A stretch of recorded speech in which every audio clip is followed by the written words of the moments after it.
The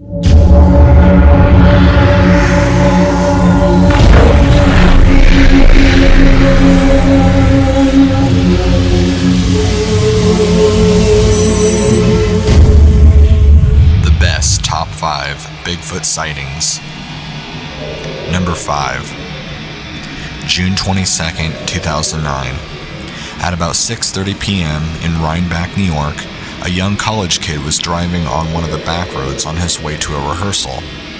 As he drove, he ended up having to swerve out of the way of an object that laid in the road. It was a shopping bag full of a few miscellaneous items, but as he glanced in his rearview mirror to take a look, he saw something that just wasn't right. At that moment, he stopped his car and turned around for a few seconds to look at what he saw trying to dig through the bag. He said it was something that was walking clearly on 2 feet and was estimating it to be around 7 feet tall, if not more. He said he was about 50 feet away from this and all he could get was its side profile. He said it was covered in dark black fur and had extremely broad muscles in its upper body and arms. He felt extremely nervous and uncomfortable. The state of New York alone has over 100 different Bigfoot sightings just in the past 5 years alone, and those key descriptions that he used are pretty much synonymous with every single Bigfoot sighting there is. The dark black fur, the broad muscles, the long arms. If he is being honest about what he saw, then this was indeed a Bigfoot. Number 4. January 8th, 2008, on the I-15 highway outside St. George, Utah, was a semi-truck carrying a huge load of potatoes. This was at 1:30 in the morning, so it was dark. There was already some fog, but it did seem darker than usual to the truck driver. After a while, he came to an incline in the road and the fog got thicker. In his light beams, he could see glowing eyes on the side of the road.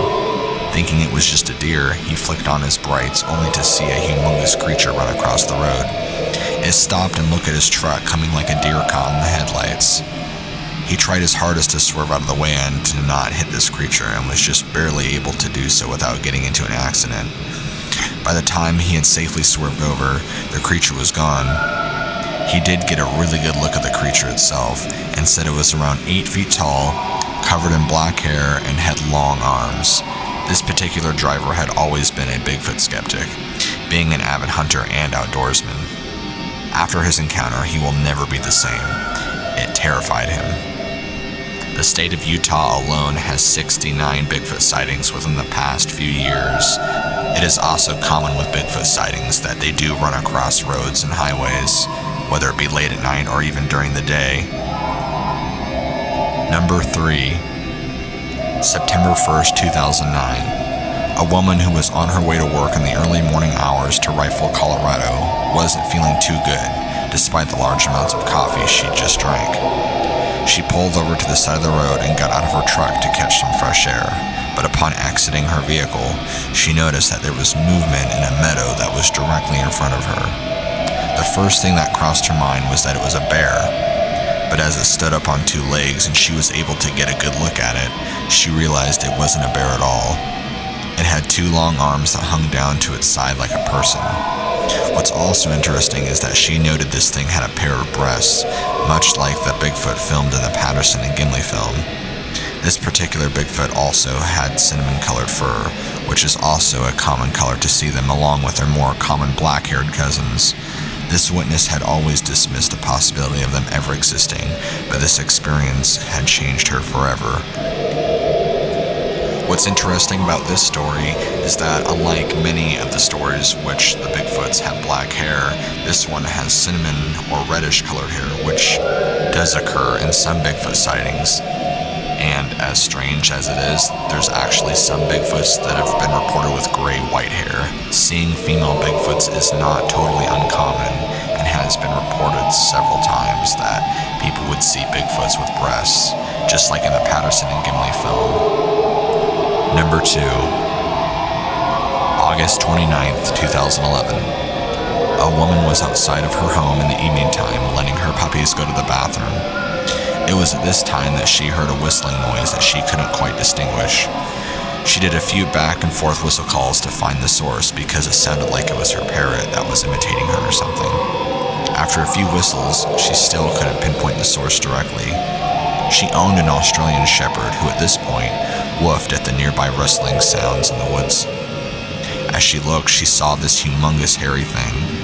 She estimates it was huge, around 8 feet tall, and when it noticed that she was there, it had let go of the tree branch it was holding down to come through and begin to step back into the woods, totally as if it had realized it had made a mistake being seen.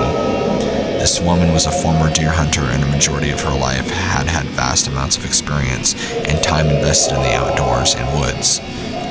If you look at many different Bigfoot sightings, it's obvious that these things, whatever they are, do not like to be seen or known about in any way, which is why in a lot of cases where if the Bigfoot knows that the person is there, it will leave and try to get away as fast as possible, as if it's afraid of something. It's weird. Bigfoots do make an array of different noises, and the whistling she heard was probably coming from the Bigfoot in the woods, which is why she wasn't able to fully pinpoint the source. They make all sorts of sounds like whoops and calls and whistles and screams and yells, and you could actually YouTube the many different sounds and vocalizations they make, and after listening to some of them, you'll notice they all sound very similar, that you can tell it's from the same being or whatever it is. Number 1, October 23rd, 2010. It's an early morning, about 7 a.m. or so. This deer hunter was out hunting game in the still dark woods in the morning. He was just off a hunting trail and was headed towards a clearing he had gone to many times before, but was cautious to not spook any deer nearby. He had noticed something on his way to that clearing. Directly ahead of him on the game trail was a large, upright walking creature. It was about 30 feet away from him, and was noted that this thing had ridiculously sized strides, clearing almost 20 feet in just 2 whole strides. It also didn't seem to be making any sounds or noises. The hunter immediately drew out his flashlight and shined it on this thing. The hair on his body stood up in fear. This thing was around 7 feet tall, covered in dark, thick fur, and was extremely muscular.